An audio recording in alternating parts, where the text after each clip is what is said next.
On today's episode of Trading Cards, we sit down with Alyssa Taylor and Kate Keros. Alyssa is a French wine scholar and certified level 4 sommelier who soon will begin her master's of wine qualification. Currently, she is the head of wine education and membership for Argo. Kate received her degree in interior architecture from UCLA and went on to found her own interior design firm called Studio Keros. Both Alyssa and Kate provide incredible value to their clients and their community. They are well-traveled, enjoy fine wine and food, have great taste in art, music, and design, and have a knack for hospitality. Join us as we blend wine with design at Argo's headquarters in Costa Mesa. Well, with that, girls, welcome to Trading Cards, Alyssa Taylor and Miss Kate Keros. Cheers, girls. First girlies of Trading Cards. Cheers. We'll do it from afar, I guess. Yeah. Yeah, I know. First girls of Trading Cards is right. Alyssa and all the girls have been giving us enough shit, so it's about time. Well, I mean, that and it feels like the girlies keep Wilbo afloat. Every time I step in, That's right. it's girls hour, which I love. It's very true. It's a good flavor. Whispered in your ear enough, Robbie, and then wishes are granted. So here we are. And here we are. And And now where you are can we? hear us whisper a lot louder. We're at I know, Argo. right? Where are we, speaking of? We're at Argo headquarters in Costa Mesa. Pretty cool. It feels like a Ralph Lauren showroom. It does. Yeah, I mean, you guys can attest in interior design, all the things that you do. I cannot take any credit for this beautiful space because Arden and Margot, our two co-founders, created this and put this whole vision together. Very much so, actually, so people could gather in here for tastings or for when we have clients here. Perfect. I was So just we're- going to ask, Yeah. is that Argo is the combination of names? Yes. Arden and Margot? Yep. There you go, intuitive. Arden and Margot. Argo. Yeah, there we go. I love There it. you go. There you go. Dr. Seuss, what's up?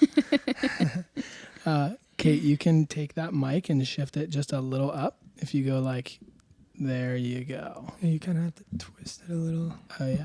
There you go. Okay. Is that better? Better. Okay, great. Perfect. Done. There she is. Get There it out she of the way is. early. But part of the premise of Trading Cards, as we kind of briefed you guys on, is to bring unique individuals together that share in lifestyle and perspective, but walk in relatively different lanes. And so I think this is an interesting kind of parallel or conversation this afternoon where we have soon-to-be Master Somm in Alyssa, who has dedicated the last how many years of your life to wine? 5. 5. Which is pretty crazy. That's a quick turnaround on going after it on the Master Somm front. Totally. I was going to say that'll be short in comparison to what Master will be. Yeah. Yeah. And then we have Kate, who's dedicated her life for the last how many years to interior design? 10, if not more, but professionally 10. 10 years. Yeah. And so incredible. I know Will and I were talking about it. It's like we're gonna make this work because we know there's a lot of unique parallels between interior design and wine, which might sound kind of crazy, but I think it's only appropriate for us to sit down with the girls, and it's gonna be a fun little conversation. Yeah, and what I was telling Robbie on the way down here was what's fun too is we have advanced wine drinker, we have intermediates, and we have novice. So it's a perfect spectrum of people to learn kind of the... It's a great Yeah. spectrum. Yeah, it really That's what is. you have me for, Will. That's right. I know, and I don't use you as enough. You know what? We really screwed up because Kate brought a table wine here tonight.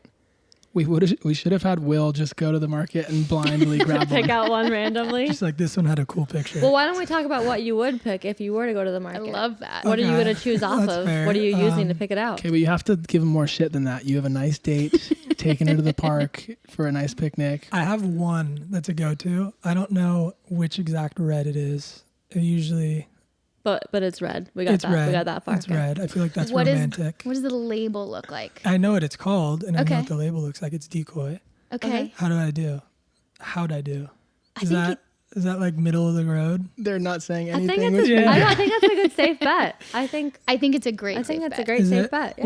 We'll get into it and we'll learn some things, and maybe next time I go to the grocery store, I'll do better. It's a brand that you recognize, though, and Right. that's super important. So if you bring that to a girl, she's going to be super impressed because she'll be like, "Oh, I know this bottle. Yeah. Great." There you go. Nice. Yeah. How about great. you, Robbie? God, here we go. Well, Oh, here we go. Love to hear this. Yeah, I'm sure you would. My friends give me shit because I do my grocery shopping every week, and I start at High Times. And when I'm done with High Times, I count how much money I have left to actually buy food. It's so interesting that you start there when you have a best friend who works for a wine company. Yeah, it's weird. but You'd think So weird, right? you'd think there'd be a text or a phone call. Yeah. Yeah, you're right. Leave me alone. No, just kidding. No, keep going. But I'll just go in and just go right to the back of the wine section and ask the guy each time for a new natural or new organic wine that I want to try. And I give him the scenario. I tell him what we're making for dinner or what the occasion is, and he'll point me in a direction that way. A really, really good start, even that you're asking those questions, which is super important. I should have said orange wine because I've been on the orange wine thing, which feels niche and cool to say on a microphone. We can dive into that further because that is a huge popular thing happening right now in the wine scene. I got scared a little. I thought you were going to say huge. No. No, you're okay. Natural wine is a big trend right now. There's a lot of winemakers who are transitioning to kind of take on that aspect and style of winemaking, or at least add it in somewhere in their portfolio, and maybe not changing everything, but yeah. Very cool. Yeah, I think just sustainable farming, organic are all kind of key buzzwords for our generation, which, is kind of common across the board in any industry these days. You're seeing large players have to make adjustments or shift their style in which they make or produce anything. So it's interesting. Well, I have a question on that. Orange wine doesn't necessarily mean that it is organic or biodynamic. Doesn't it just mean that it's made in the way that a white wine would be made? You hit the nail on the head. Yeah, it's basically orange wine is essentially, we're not using oranges, which is actually a common question, surprisingly, but it's taking white grapes and then fermenting them on their skin. So we're keeping them in skin contact, which is very similar to red wine making. So the reason that it kind of has that orange color is just because of the skin contact. But to answer that question too, no, it doesn't necessarily mean that the wine is always going to be organic or always going to be biodynamic or always going to be sustainable. There's a few of those terms that truly have to be certified to have that. And I think, many wines, when we look at the natural wine scene, they're often assumed to be that, and many probably are, but that term, that natural wine term, is quite an ambiguous umbrella that is not certified by a regulating body. So there's a lot of different wine styles underneath. It doesn't always mean that it's going to be that. Yeah. So natural wine's different than orange wine, right? Yes. And orange wine, though, I do think falls People under that think umbrella. that Yeah, they're they the associate it with it. Yep. There you go. Good question. Cool, yeah. Kate's just It's a great diving right question. into it. I love it. Right? Yeah.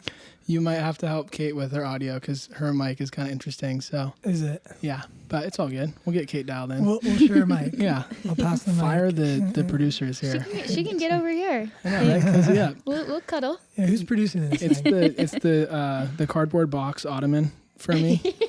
That's just really good. It's a I like the great sticker on look. it. I think this might be a return package that we probably need to look into. Some Argo customer that's just now, part of it. We're using their package as our. It's great. Can't make me laugh Our as I'm side drinking the table. wine. I know. Will and I were setting up, and Alyssa put 4 of the nicest crystal wine glasses on the table, and we almost My bad. were bulls in a china shop Oh here. gosh. Like multiple times we're like heads up for the glass and still hit it 3 Still times. hit it.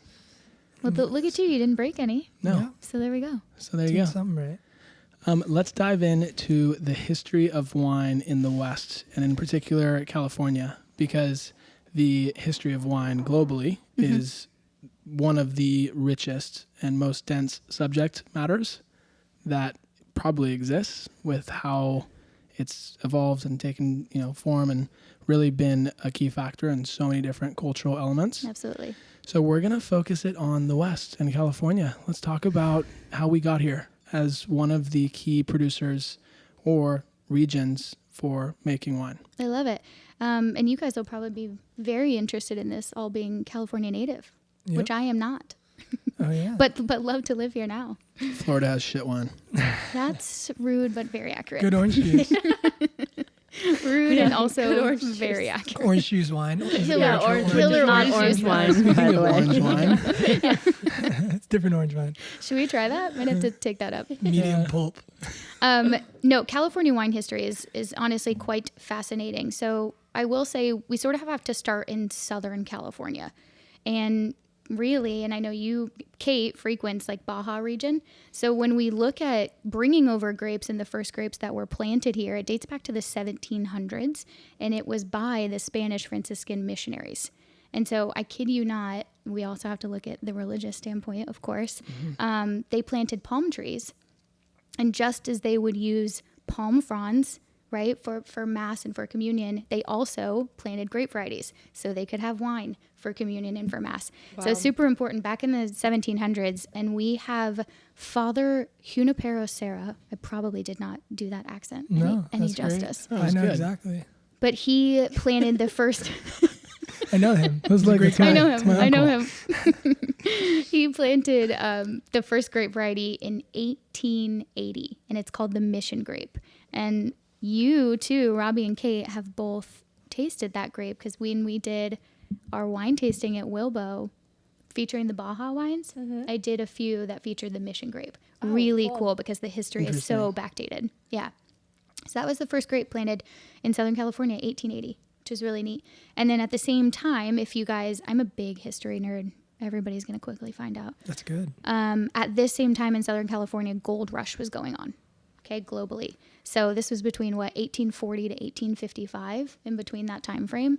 And during the gold rush is what brought all these, this kind of wine-centric area in Southern California, influx of people to Northern Cal, and miners, they're thirsty. Simple as that. They're thirsty. Long day of work. Simple as that. So with what was going on in Southern California and grapes now being planted and people drinking wine, it sort of just transitioned in Northern Cal. Miners were thirsty. Wine industry began to boom. And then I'd say probably by 1900s, we had a very thriving wine country, which is really neat. Sorry to cut you off. No, you're good. Was that like kind of a happy accident? I'm sure there's like a soil Happy thing accident. that needs to go right for it to boom like that. Was California just ripe for the picking? Yes. Yeah. And a very happy accident. Yeah. So I think people were taking what was already being done down here. I will also say what was already being done around the world. So we have to look at what was going on, in Europe and France and Italy and Spain, all these countries over there that have, this, very long backdated history of wine, Roman, going back to the Roman era. And so, yeah, I think we happened to get lucky with our soil and our climate, and they, tried and tested. We take Cabernet Sauvignon, we take Chardonnay, and it's like, cool, this grew really well and this tastes good. And now let's experiment from here, which is really neat. So cool. Yeah. Really cool. You get to fix Kate's mic again. Oh yeah, what's going on with Yep. it? Exactly. There you go. So do that, and then tighten that one, and that one. Yep. And there's one thing too that I think, There we are. there she is. How do we do? Is it okay? I think we're good, right? Yeah. Okay, so sorry to trip out, but I want to make sure that we have I proper hear audio her. for Kate. Perfect. But you were going to say, Alyssa? Yeah, no, like Robbie, I know, loves Cabernet Sauvignon, right? Your parents love grapes like that. Is anybody Chardonnay? Anybody like Chardonnay? No, it tastes like butter. Chablis? I don't discriminate. We're gonna break that wine myth. Actually, I'm gonna talk about that because I'm drinking Chardonnay right now and it is Okay. unoaked. But no, so sort of the last piece of history here that I think is really important to mention is something that happened in 1976. It's called the Judgment of Paris. And what happened is this guy, Stephen Spurrier, who was a British wine merchant, came over. He was working in Paris at the time, his wine store. Came over with one of his colleagues, and they wanted to do a blind tasting comparison of the best Chardonnays in Napa, the 10 best, and then the 10 best Cabernet Sauvignons in Napa up against French wines in both categories. And then, It's huge. it's huge. And this panel of blind tasting is wine critics and wine professionals and some of the best tasters in the world. It's the Super Bowl. It's the Super Bowl. And you can imagine this Wine happening novice. also back in like 1976, right? Yeah. This was literally the Super Bowl for wine, specifically for Napa.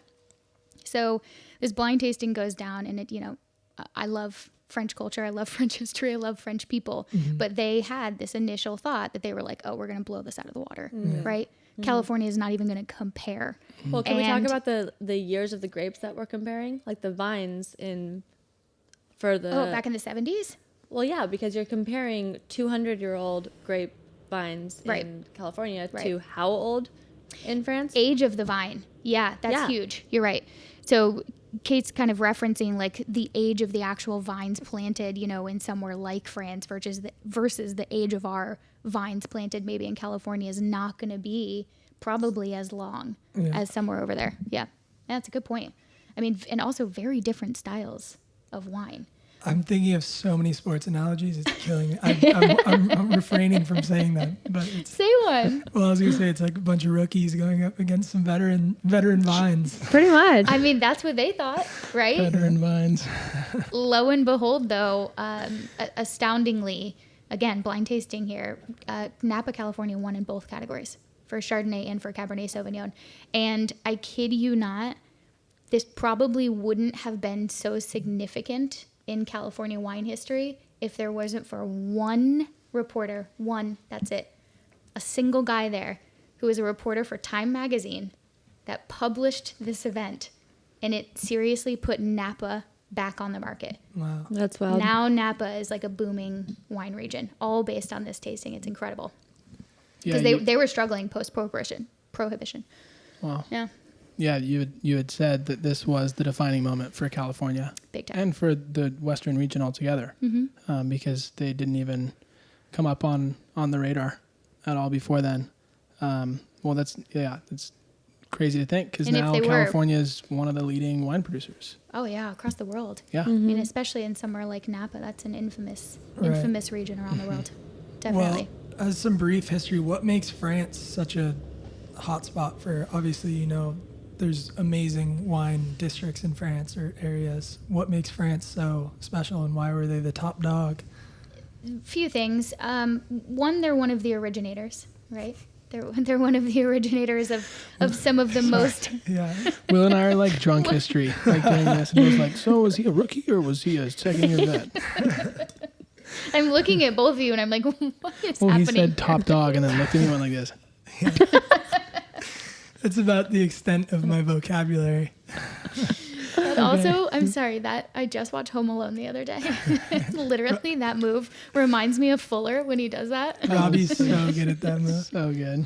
But yeah, I mean, I That's so think great. that's a great question. We wanted to focus on wine, obviously, in the West, but it's good to reference because, if I'm Yeah. not mistaken, climate, right? Climate, Definitely, culture, yeah. craft, all these factors. Exactly that. And so, yes, they're one of the originators, right, of some of the bigger noble grape varieties, Cabernet Sauvignon, Chardonnay, you know, Merlot, XYZ. To climate, just kind of where they're situated in the world, and they are so honed in on what they do in their craft, and it's been going on for hundreds and thousands of years. And you know, a lot of those wine regions, just because they're so specialized in what they do in those specific grape varieties, because they grow what they can based on where they are in the world, climate, soil, all of those aspects.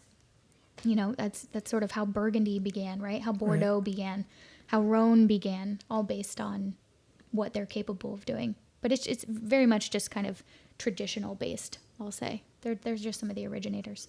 But yeah. Very cool. Yeah, I love it. One of the other things that, you know, we really wanted to touch on is wine culture across the board, specifically in California, not only on the side of producers, but also consumers. I think we've seen a huge uptick, relatively speaking, since COVID around the interest by our generation in wine.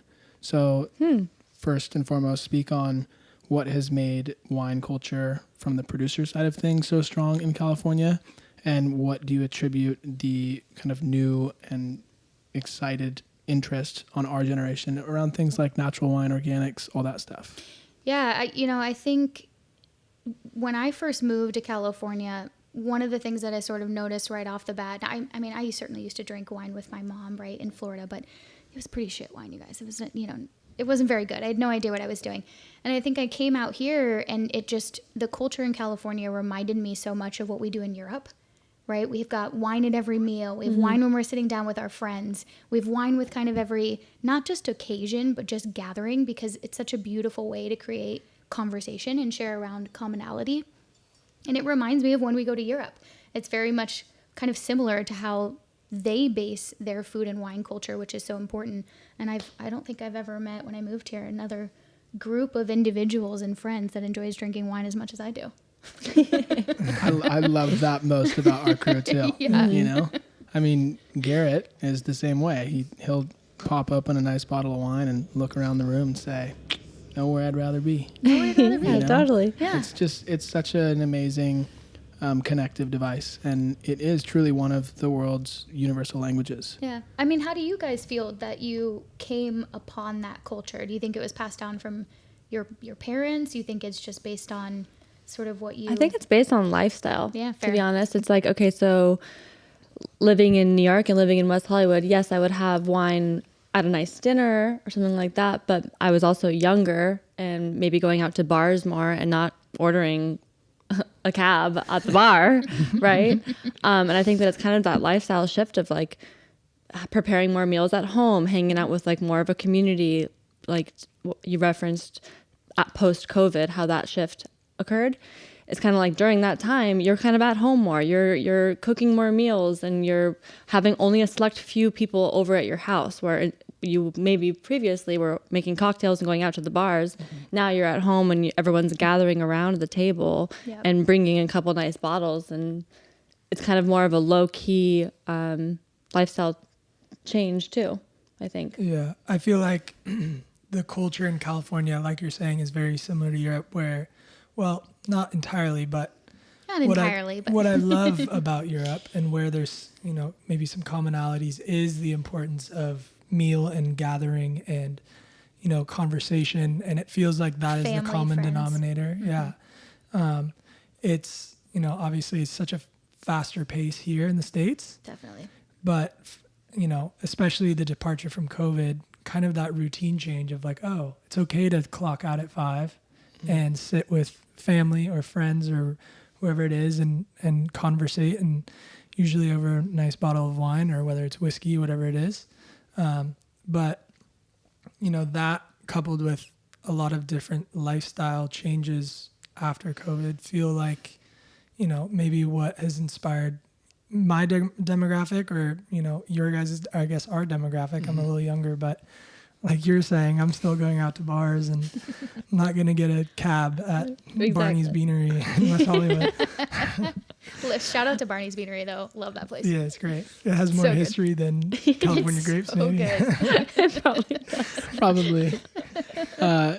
Interesting kind of side note, but one of our close friends, Cameron Saffel, had an event last night with his new company, Carving Block, and it was really unique. We love Cam. We love Cam. But I have to shout him out because, interestingly enough, when we showed up to this event, you go up this elevator and there's a employee working in the elevator. It's dimly lit, red lights, and she handed us something I'd never had before, and that was a wine and Coke, and it was amazing. What? Whoa! It was amazing. It was kind of French and Parisian inspired, but it was insane. What kind of wine was it? Didn't ask questions. Was it red? Like, do you think that they paired it red? It was red. It had to be red. It's right? kind of cowboy. I don't know. Cowboy I would wine. assume, but maybe it was a sparkling. Coke. I don't know.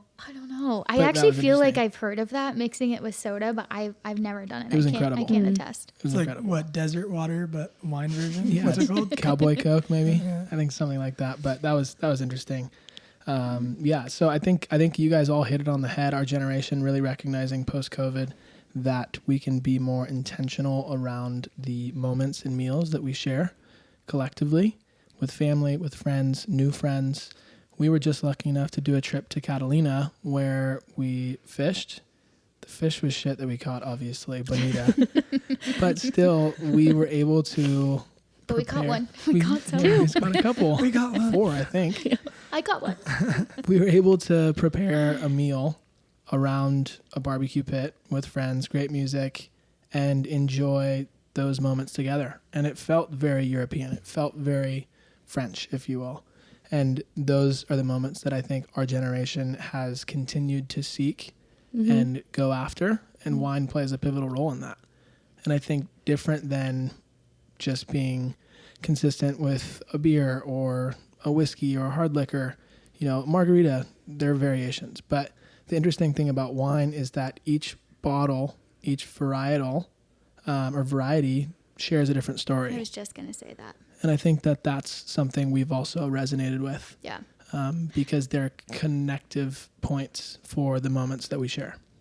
And it's not to say that we certainly can't find that with beer artisans, right? Absolutely. And people who are doing small craft beer, or even with tequila, right? You know, some of these other producers and, other alcohols and liquors. But I think there's something so special about that individualized narrative with wine in particular. And truthfully for us, especially when we source and we're bringing in these wines, that's really something that we want to pay attention to, is looking at these small producers that, one, you probably can't find at a grocery store, maybe at like a specialist wine shop, but they're just so small, and you're really looking at the person and the history and the place and everything that they did to make that bottle of wine that you're going to consume. It's kind of unbelievable when you truly break it down, and I think it's a really special thing.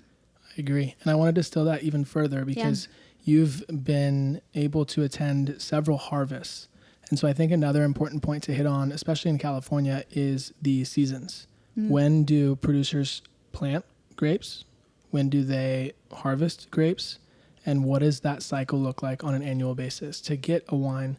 And I'm curious about what makes the vintage, right? What do these vintage years look like? How does that all play into this story here? In short story, basically when you plant a vine, that can technically be planted at different times. It's just, I will say, once a baby, like a brand new vine is planted, you're really not going to see it be fruitful for like 3 to 5 years. So that just takes time. But the annual cycle of a grapevine, I mean, essentially, let's talk about winter, because we're in winter right now.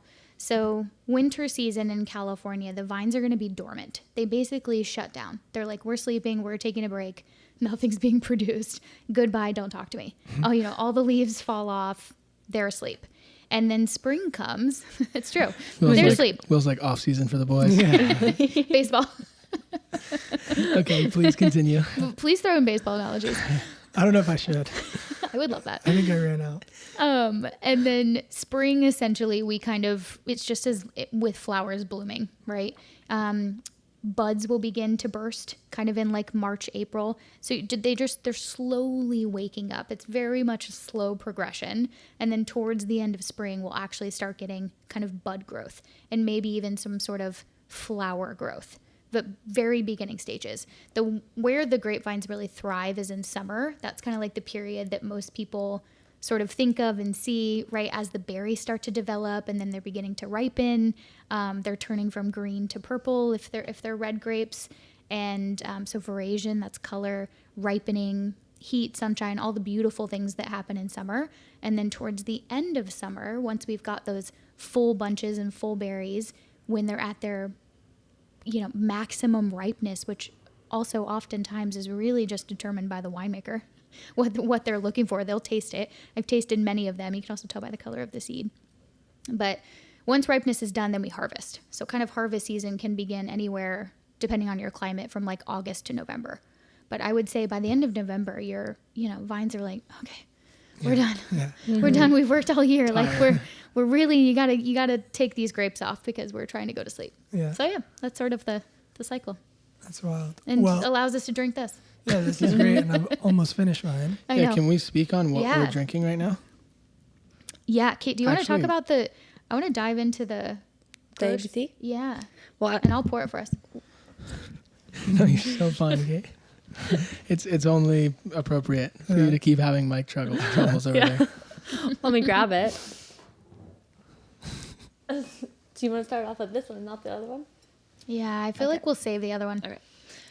So this is just kind of our table wine that you can find at the market. It's about $20 if you get the 6-pack. And it's a Pinot Noir in Santa Barbara. And it's called A Bon Climat, which means of beautiful climate, basically. And I personally like it because of the really earthy notes of it. I generally prefer more earthy, more like mushroom, more grass flavors when it comes to wine.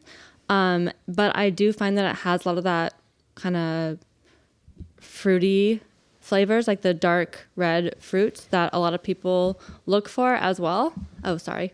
So I feel like it's a kind of a crowd pleaser, and like for the price of $20 a glass or a bottle, it's pretty unbeatable, and you can kind of depend upon it at the grocery store. You'll be able to find it.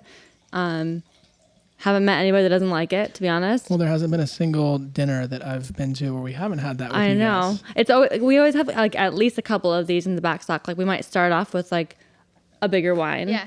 Right? But then after you're at your like third, fourth bottle, you're like, we don't need to keep drinking these, huge wines. That's when Garrett has the carafe this high. Yeah. Over the white carpet. Over the white carpet, trying to funnel it in his mouth.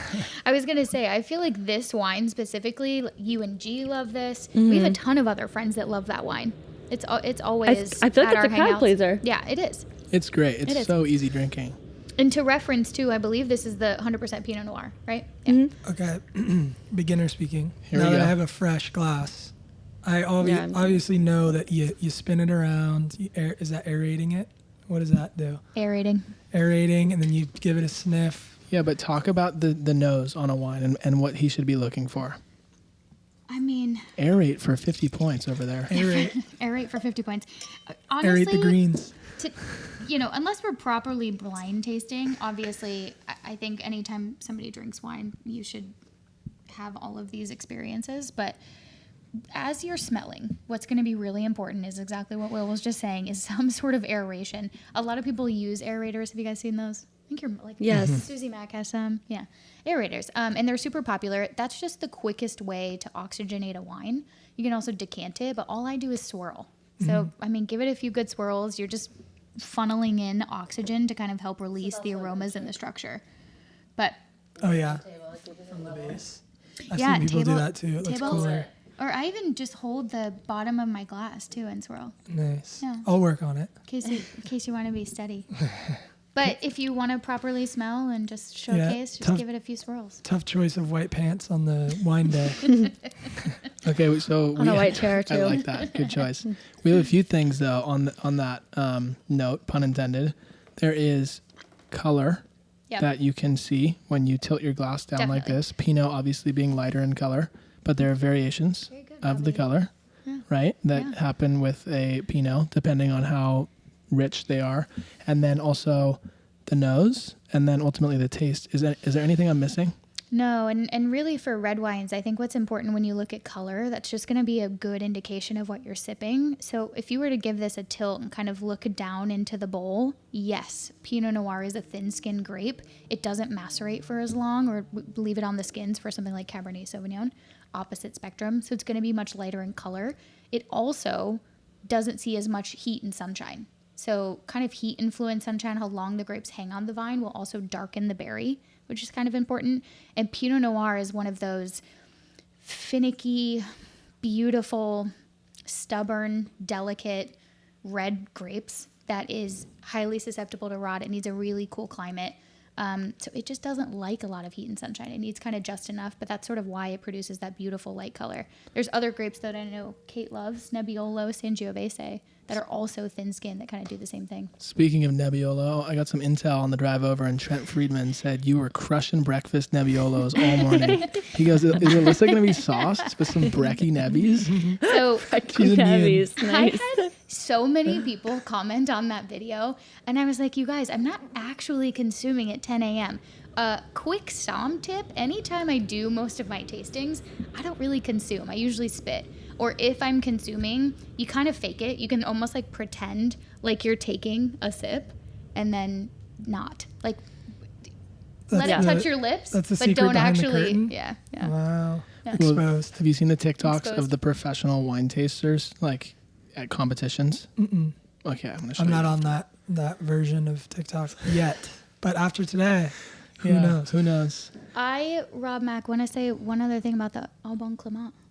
Yeah. Just because Kate and I were talking about this, I think that this wine is so wonderful. If you're at a grocery store and you're in doubt and you know that somebody likes Pinot Noir, this is a great bottle at that price point of what, 20, right? 20 for the 6-pack. Yeah, 20 for the 6-pack. 30 otherwise, but we're going to go with 20. 20 for the six We're going to say pack. 20. we're rounding out. But the late producer here, Jim Clendon, an incredibly important winemaker who was in Santa Barbara County, is kind of one of the originators, and he is the one who started Au Bon Clement. And we've worked with some other producers who have studied under him for many years, and I just think that this is a killer buy if you're in doubt. and you know you like that grape. It really is. Will, you might have a new go-to wine here. Yeah. And it's about the price of your decoy. Yeah, I'll even tell them, 2 for the price of whatever that is, 3, whatever it is. I'll do the math later. But, 3 each. My date might like, me showing off that I'm finding some sales too. It seems like a mature trait. There's one other thing that I missed in the approach to a wine when you first open it up and pour it in a glass. Speak on or debunk the concept of veins. I love that you know that. The legs and tears. Legs, sorry. Did I teach you this? Maybe, but we probably had too many glasses at that point, so I kind of forgot, but speak on that. This is a great, well, for anybody listening, if you need a number one tip to take away, next holiday party, next time you're with friends, whenever you are drinking wine again, oftentimes those legs and tears, and if you've never seen them, just swirl your glass, but these get misconstrued for referencing quality in wine. I have an infamous uncle, I kid you not, my Uncle Paul, it's literally every single year, every time I see him, no matter how many times I tell him, checks the legs, and he's like, Alyssa, look at this. Sounds like a guy.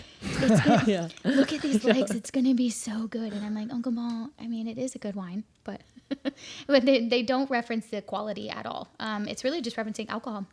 The Alcohol. content Sorry. of alcohol. I thought it was also sugar. And sugar in turn, pre-fermentation. Yes. This is bad podcasting, Perfect. but wait, what am I looking at? I know.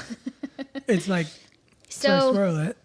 for listening, when you swirl your glass of wine, what can happen, and usually we can see them a bit more with red wines, is this sort of formation of tears down the side. Some people call them legs. I love that ASMR in there. Yeah. Some people call them legs, tears. What do you call them? Veins? Veins, sorry, I blew it. No, whatever. But what that is referencing is just how quickly or how slowly alcohol is evaporating in our glass, which to Kate's point also factors in sugar, because that's going to be based on how much sugar was in our berry before it was fermented and converted into alcohol. So Two things came up for me there. And I don't want to jump the gun on the trajectory of your explanation of wine, but one, I think we skipped over a lot already, so we're good. We're not, this isn't the expert wine We're going podcast. off the beaten path. Yeah, It's this is such good. a hard subject to cover, and we haven't even jumped into Kate I'm yet. like, there's so much information. Go ahead, Will. Different wines for different foods, different occasions. I think you'll probably get into that, but that's kind of where my head was going. And Yeah. then 2, what was 2? Why is wine such a unique drunk? I don't know if there's any Love that rhyme question or out of you. reason. Oh gosh, I'm not certain there would be like a scientific reason behind that. I will say, because of, first of all, wine comes from grapes, and there really aren't many other things made from grapes. There's a few other spirits and stuff out there. Absolutely. There's some brandies, of course, right?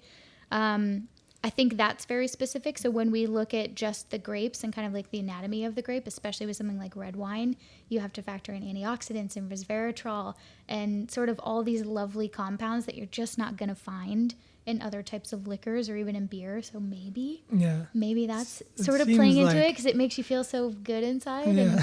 and fun. I don't It know. does. Yeah, I'd say that's Yeah. accurate. Yeah. I think there's also a different feeling that you get from drinking white wine versus red wine. I Totally. agree. Which is also going to play into the differences that you find in a lot of those antioxidants that come from red wine is all from their skins, which white wine is generally pressed off of that. We want to minimize any sort of contact because with the skins, you would Unless pull you're something doing an like orange wine. unless you're an orange wine. Yeah. Yep. Yeah. Because those tannins are going to be bitter and astringent. We don't really want that in our white wines. Very cool. Learning. I can't And- remember your other Well, question. the other Will. question, which I think is a great one, is speak on the way in which wine is complemented or, I guess, paired with certain foods and certain occasions. I think just look at intensity. You know, if you're eating a salad, you're going to want a really light, probably white wine, no skin contact. You want something that's going to match the flavors of the dish and then also the intensity as like acid. If you've got a salad with a citrus dressing, you know, something with lemon in there, or something that's going to be really high in acid, then you want to pair it with a grape that's going to be high in acid. So Sauvignon Blanc. Yeah. Is there something to look for on the bottle? Because I feel like I've had this conversation with you a million times, and I'm like, okay, got it. And then I walk into a store and I see all the different Cabernet, whatever it is, Pinot Noir, and I'm like, I can't remember a single thing. I'd almost just look at the color, seriously. Because even something like, well, I guess I'll say with white wine, you're probably not going to notice a difference in the bottle, but if I were to give one tip and you don't know what the grape variety is, or you're having a hard time reading the label, just stick with white wine, light or fair. So salads and light poultry, any white wine, you'll be fine for the most part. And then as you get into kind of like heavier poultry, if you can see through the bottle, you usually can kind of tell a difference between a color of a Cabernet Sauvignon and a Pinot Noir. Just take the, the lighter thing if you're going to do like turkey or pork, right? If you're going to have a steak, be like, okay, I'm going for this one that looks super dark. Yeah. So maybe just go based off color between like white that. and then the two reds. It's a good Really good way way to to go about simplify it. Feels Yeah. like wine for dummies, but I love it. But It's great. you'll be pretty safe with doing any of I've that. never heard it explained that way, so I think it's a good rule of thumb. Cool. Yeah. Yeah, big time. We'll What make about that the fat and acid? Oh.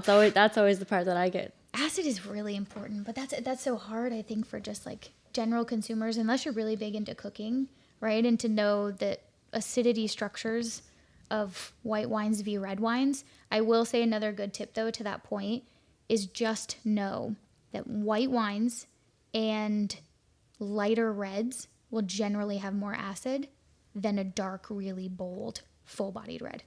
So if we have to look at it from the acid standpoint, because pasta sauce, Italian food, all of that kind of thrives with acidity as well. You want acid with acid. Yes. Okay. Otherwise, it's just going to taste like flabby and dull. Yeah, that makes sense. Well, I have one question before we kind of segue or transition. And I'm already forgetting the question, but Too much wine? yeah, maybe. I was like, how come I feel so funny? How come I can't feel my Speaking fingers? of that feeling, Yeah. We'll segue then, because I can't remember. But it was a good question. Just know that. Well, Okay, you'll well, remember. It'll come back to It you. will. For sure. It had to do with Here we mead. I have a friend who has a meadery. I don't know if that's... yeah. Mead is like the oldest. Very much so. And I Mead. I am not an aficionado in what that is doesn't- mead? by any means. Mead but is like the wine of the lords, right? Or like ancient, I thought you said meatery, like meat. like MEAD, I think. I is thought you what said it's weed. Weed. Isn't Weedery. it Is kind a of weedery? similar, though, to how we like ferment beer? I Don't they think do so. a very similar process? See, that's where Actually, pause. it went Who over is my this friend of yours that's making wine for the lords? Yeah. A very good Pa- friend, Pasha. Dylan. No, my friend Dylan, and he loves that kind of world, so it makes sense that he got How into did he mead. get into that? I don't know. I didn't ask that far. I just started drinking. Is he from Europe? Ancient times. No, he's from America or You're like Canada. Temecula. He's from somewhere. I don't know. I should ask him. I should, be a little more curious with a lot of these things. If But Eric Peterson came out to me and said, you know what, I've committed my life to focusing on mead, like, how? I would have for sure, right off the bat, asked him. yeah. Wait, how did it taste? This was like 6 years ago. So Oh, jeez. He hasn't made any mead since. very. I mean, there was like some correlation to wine, maybe in just kind of like the body of it, but Sure. it was very different. It's I feel like their fermentation is actually, which this is a conversation for another time, but I think it's really similar to beer making. So if I remember correctly, I don't know. Yeah. We're gonna have to dive into that. Yeah, We'll come back to that. There will Yeah. be more questions from Wilbur. that was a cannonball on the segue I love it. portion, but that's okay. Yeah.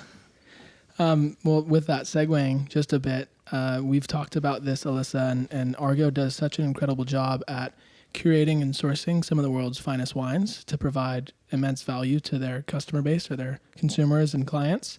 And as to how it relates to Kate, I think the most interesting part of interior design and how it has very, unique similarities to the wine space is that in your work, you're sourcing, you're curating, you're designing to capture a feeling and really evoke a spirit in a space for a client.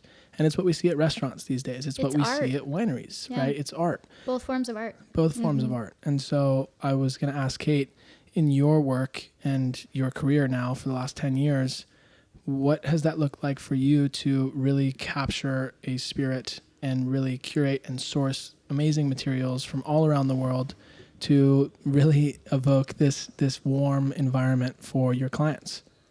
Well, I think the sourcing aspect of it is actually very similar to how you're going to source sure. for your clients. It's very specific to who you're trying to cater for.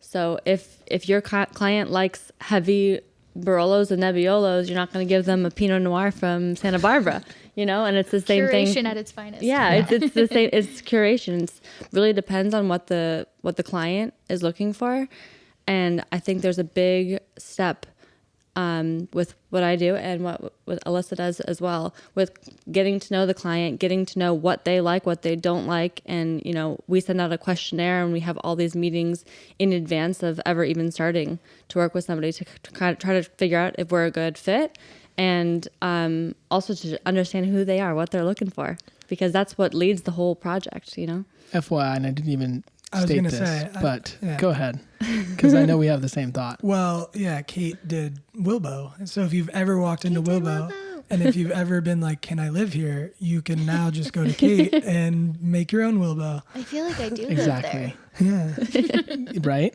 But I think we almost do live there. I think Buddy. we do live there. Or just come back. totally women of Wilbo, they keep things rolling. But the irony is that, we'll ask a series of questions, surrounding the idea of, I'm walking into a grocery store or I'm going into a restaurant. I'm kind of lost. I have some general sense of where I'm going, but I need some help here. I need some direction. And on the design front as well, Will just told you that he moved into a new house. And for most of us guys, we don't know where to start.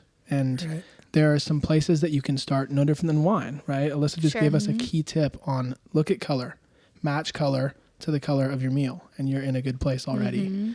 And so for Kate, not only with the Wilbo project and us spending amazing, moments and times together to create and capture this energy and space, for the general consumer, for men in particular, when we're going into a space, what should we be looking for? What should we be thinking about for the most important facets to really make a space warm and capture the spirit that we're looking to achieve? That's a really great question. I think that, first of all, whatever style that you're going for can be so different person to person. So it's hard to give a prescription of what to do when you walk into a space. But in terms of warmth, you said warmth, and I'm gonna go on that direction. I think that textures is huge. Yeah, I love that. So just having a coffee table and a couch, not very warm. Right. You add in a rug and some pillows and maybe a blanket, and add some coffee table books and some coasters, and get a candle in there, get some smells going. I think all of that helps a lot. And I think lighting for me in particular, I'm such a lighting girl, and it's like overhead lighting first of all, doesn't look good on anybody. Also, you just feel like you are in a Spotlight. in a spotlight, or in a doctor's office, or you have connotations of that from like schools. So I think table lamps and anything that you can plug in and use a switch for, that'll make the space a lot warmer as well. So I think the two biggest takeaways would be like textures, adding in a variety of textures, not just all velvet, all wool, or all jute, whatever. Like trying to kind of layer in different elements of textures will really help to give the space a little bit more life. And then lighting, table lights, floor lamps, candles. I think that's why that's so interesting, is because no different than wine, when you're on the production side of things, there are a number of factors and textures that contribute to the end product. And it's the same in a space. And there's not one thing to put your thumb on. I mean, yes, the grape itself, but there are so many different elements. Absolutely. Yes, the home, where it's located, what the room looks like. But I have the kind of belief that any space can be made warm. 100%. I have a question too, Kate, because I feel like I've thought about this before and maybe I've never asked you, but very much so with how we taste wine. And sure, a lot of these things can be acquired, but you hear about the super tasters out there and they actually have to be good at it, and blind tasting and all of these things, and achieving that, and getting 12 out of 12 wines, and just having that sort of superstar ability. Do you think that you were born with like an innate eye to see the beauty in other things and kind of how you source? She has to say no, but she should say yes. I think I have an interesting situation because I was just brought up in this industry. My dad was a developer. My mom is a developer. My mom grew up with him as an interior designer. You know, she was married to him, but because we moved every 2 years, she was forced into redoing our houses every year. And every 2 years we moved. He was flipping homes. We were making deals, moving left and right. And that was since I was born. So every 2 years, basically, my mom would, the amazing mom that she is, would try to make it exciting for us and be like, oh, you gotta make a new room. Like, what's your theme gonna be in this room? And, you know, I would do crazy things like, okay, I want everything black and white except for one red pillow on the bed. Or just, you know, like every 2 years I gotta come up with like, it's going to be Hawaiian Roxy theme right now because I love Roxy and I'm 8 years old, you know? And I think that I had the opportunity growing up to be able to express my creativity in interior design, which, you know, a lot of people don't actually get that when you're little. You grow up in the house that your parents picked everything out and you had no say in anything that was in your room, right? Yeah. Maybe you thought the pillow was uncomfortable and so you got to get a new pillow. But in general, like, you don't get to pick what art's on your wall until you move out when you're 18 and you're in your college room and you're like, I don't fucking know what I'm doing. I want a Taylor Swift poster. Yeah, you're like, posters, I guess. Like, I can't even talk about the posters that I had in my room. Yeah. Harry Potter for sure. God, it was really bad. I went through a major Twilight phase. It's good. Talk about that. This is Harry good. Styles. It's character building. Big character No, building. but Robbie mentioned that I just moved, and lucky for me, I live with 3 boys right now. It's a mini frat house of sorts, but all 4 of us kind of have this affinity for interior design, which is, you know, it's kind of a toss-up in our gender. So I got lucky there. But recently, and this is kind of a long-winded question for you, but you know, there's a bunch of different outlets, whether it's flea markets or Facebook Marketplace or, you know, Restoration Hardware. You can go down CB2, you can go down the line. But I just needed something. It wasn't going to be a showpiece. So I was like, I'm going to test IKEA and see what I got. And I remember walking, sorry, that was loud. I remember walking the little maze of IKEA. And I just had this epiphany of doing that with Robbie and my mom, because Robbie and I had this kind of bunk bed or double twin bed room that we shared growing up. And I remember doing a very similar thing where, you know, I want the green pillows and Robbie wanted the red pillow, whatever it was. But I remember just thinking like, wow, I wonder if it was those moments walking in IKEA as a 10, 12-year-old that really like birthed this fascination for interior. Do you remember like a specific time? You kind of already described it, kind of moving houses, but was there maybe professionally a time where you're like, wait, I love this more than just a hobby. I like this for a career as well. Yes. I do think I touched a little bit on it from when I was a child, like having the opportunity to develop my rooms and having somewhat of a theme, or just being able to express my individuality at such a young age through my interior design. But I think when I really thought that it was going to be a career was a lot later. So I went to NYU and I started off not knowing what I was going to do. And then I went into Gallatin, where you can create your own major. So I took all sorts of creative classes and ended up calling my major expressive culture, because you create your own name for it. After that, I was working for my dad's development company while I was, quote unquote, looking for a job. But that ended up lasting 4 years. But after 2 years, I was kind of pretty stable in it.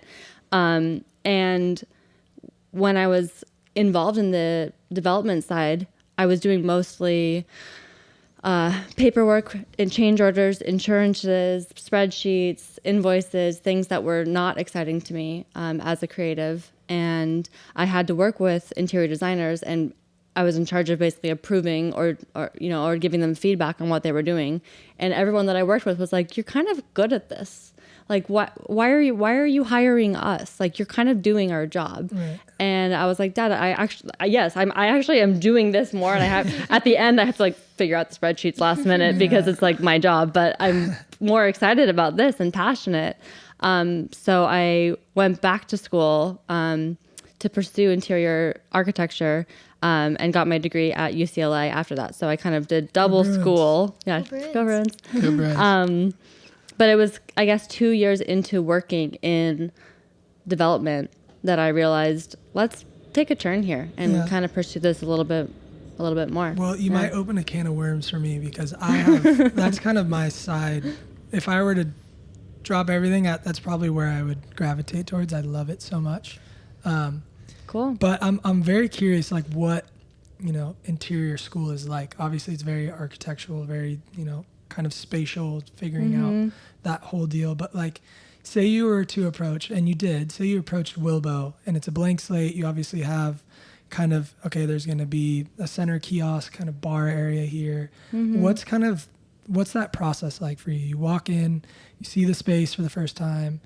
It can go a million different directions. And how do you kind of hone in and kind of start pulling that together? Obviously you work with the client and see what they want, but how do you take a world of ideas and distill it down? And just to piggyback off that too, Kate hadn't really done a commercial space or a retail environment. And so there was the balance between form and function, or design and function, right? Because if we don't sell or create an environment where we can sell the product that we make in LA, then we're no longer going to exist. So there was that balance, and she did such an incredible job to create a refreshing and inviting and unique space. But it's a great question. Thank you. I think that kind of to start off, I'm very visual and I'm very like paper and pen.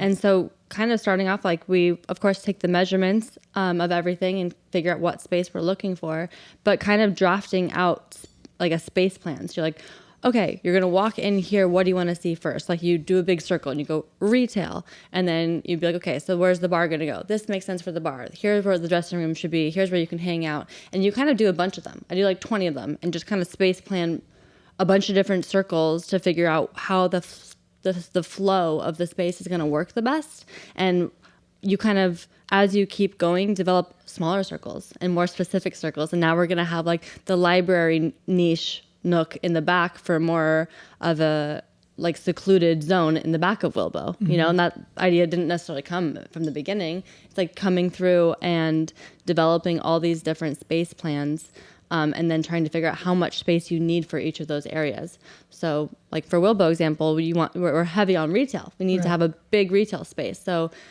you first start off with a big old circle retail, and then you narrow it down what's actually happening in that space. How big are all these little ideas gonna be in reality? Right. So that's kind of how it would start, like in terms of the space planning, and then it's kind of just ideas, like figuring out, going on.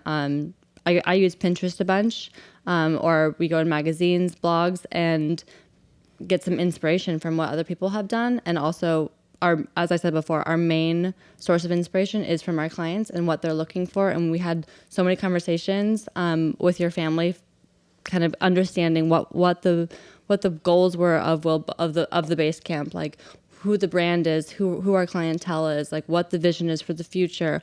All of that like really comes into what we're gonna do. That's the meat and bones of it, And that's why I think there's so many similarities, not only to, again, Argo, but even to what we do. I mean, it's the same process. We'll come up with a theme for a collection and start to mood board and pull inspirations and then curate different materials, textures, colors, the whole thing that then can, provide for the ultimate story or product itself. And that's what I think was so interesting in watching Kate work. And I always told Kate, she'd come back and say, what do you think about this? What do you think about that? And I would always say, whatever you want, whatever you like. We hired you, and I think that's something we come into all the time too. I'm so glad you do what you do, because I'd be terrible at it. Well, when we do projects for friends or whatever, and then there's nothing worse as an artist or a designer when someone's telling you what to do or making changes. And so the empowerment around an artist or designer or curator around wine or whatever is, I think, so key. Right. Yeah, I think I kind of want to jump around here in classic fashion. Please. As we've been doing. But where my head goes is, as I've been building out my space, we've gravitated towards, mid-century modern pieces, and then there's some postmodern, and then there's, maybe boho, and then there's all these different kind of genres of furniture or, aesthetics. Is there really like in the interior community or whatever that is, I don't even know how to address them. Interior design community? Interior design community, in the interior community. What are like some no-goes? I don't believe in any no-goes. Right. I would also say that my aesthetic leans more bold and leans more eclectic, but I personally love to mix different styles. I think that is what gives the place its unique identity and really becomes an expression of the individuality that you have. So if you like certain aspects, I think that's super cool that you can find a way to blend them together. Really? I don't think there's any no-nos. Are you sure? I don't believe in like, them. Not even like no bed frame or no headboard. Well, or... I mean, I saw a girl's dating profile the other day, and she said green flags I look for, and it said no navy bed sheets or something like that. So there has to be some no-nos from girls. No, this is guys on interior I design. think it What's could wrong be with- just like navy wine. bed I think that it's about quality. Right. If you're looking at someone's dating profile and you're seeing like navy, I don't even, where's the navy thing from? First of all, I'm like, what's wrong with navy bed sheets? No, I don't think there's anything wrong with navy bed sheets. I think that it's probably a quality. For sure. I think it might be a quality issue. Yeah. We need to check the thread count of those navy bed sheets. Yeah, exactly. Is going to be my number one answer, but I know exactly what you're saying, because I will say one of the hardest things with dating is I've had so many dates, which is totally fine. People don't. I don't expect somebody to bring me a bottle always that I'm gonna love, but I have run into that circumstance. Well, it's a lose-lose with Very Alyssa. often. Yeah, I mean, good Kidding. luck. Very Whoever's often. bringing her a Here you go, bottle. Alyssa, here's decoy. She'd walk away if you guys were on a first date, for sure. That's not true. I'd probably just say, I have so much wine here. Should we open one of mine? She'd be like, thanks, but no thanks. She's like, I'll put this one over here in the trash. I have to say one thing, because I love this so much about you, and I don't even know if I realized that, but you working with your dad, how you just touched on working with your dad, you were doing accounting and spreadsheets and, XYZ before you really realized that you wanted to be in this position, in interior design and sort of transition. I relate to that because I was in healthcare before I switched into wine. And I think I just want to make it very known that it's not an easy thing to do, to one, change careers, and to two, decide to go back to school, or enter into these new worlds at a certain age. And I just think that everybody should know, like, if there's something that you love and you truly have a passion for, go for it, because it's so well worth the wait and the time and the school or whatever is involved with whatever it is that you're doing. But I didn't know that. I love that. I did the same thing because I was in healthcare for so long. Yeah. Well, what's funny is I actually think, and this is kind of like a high thought of sorts, is like, I think we should go. In what sense? I think we should go to Here we go. college Here we go. in the end of our 20s, because I think back on UCLA, and I absolutely loved UCLA, but I was kind of there for more of an athletic reason, and school was more, let me get by, let me pass so I can play. Sure. And now I look back and I'm like, God, the value on education is so hard to comprehend, especially between the years of 18 to 22. Yeah. So yeah, going back to school, especially if people develop at such different paces, and to think you have to know what you want to do at 18 or 22 is insane. I had no idea. It is insane. It's insane. It's like, I had no idea. I don't even know what I was thinking at 18. Right. Same. Yeah, it's so true. And speaking on Will's, I guess, passion for interior design, Will will come home from LA and we'll be, there for Thanksgiving or just a random weekend. And he'll say, dude, you have to watch this new AD episode on Devin Booker or on Emma Chamberlain. And so you love those Architectural Digest, shorts. Yeah. It was kind of something that I didn't go into it thinking I was going to have this huge passion for it. I just ended up really enjoying them. But one of them that I really like is actually Troye Sivan. He has this little, I don't know, it's like a 2 or 3 story place in Australia. And it's kind of that craftsman style where there's brick, there's stone, there's wood, Textures. there's all the Textures. textures. That was Kate's number one. And yeah, I guess like I haven't really put much thought into it, but it's just something that's so fun because like you say, I think there's something so unique about interior design in that it's a way of expression, no different than clothing, no different than creating wines or whatever your passion is.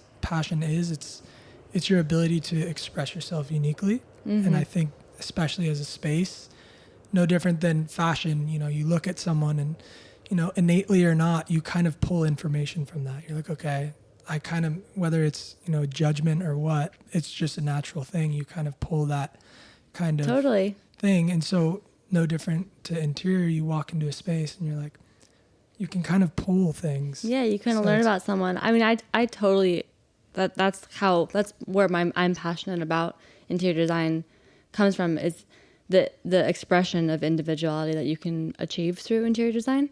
I think that there has been this trend in the past, 10-ish years of very boring interior design that has just been beige, gray, I think nothing going on, and like the modern farmhouse approach. the modern farm. I mean, I don't want to. It's such a muted color. Yeah, but just like there's no color, there's nothing going on in it. It's like the white couches, the tan carpets, like you've all seen it. It's especially in this area in Newport Beach, CDM, you see it everywhere. Yeah. And I think that there is something to say about that. It's very clean and it is calming and all of that. But I think the thing that it lacks is that expression.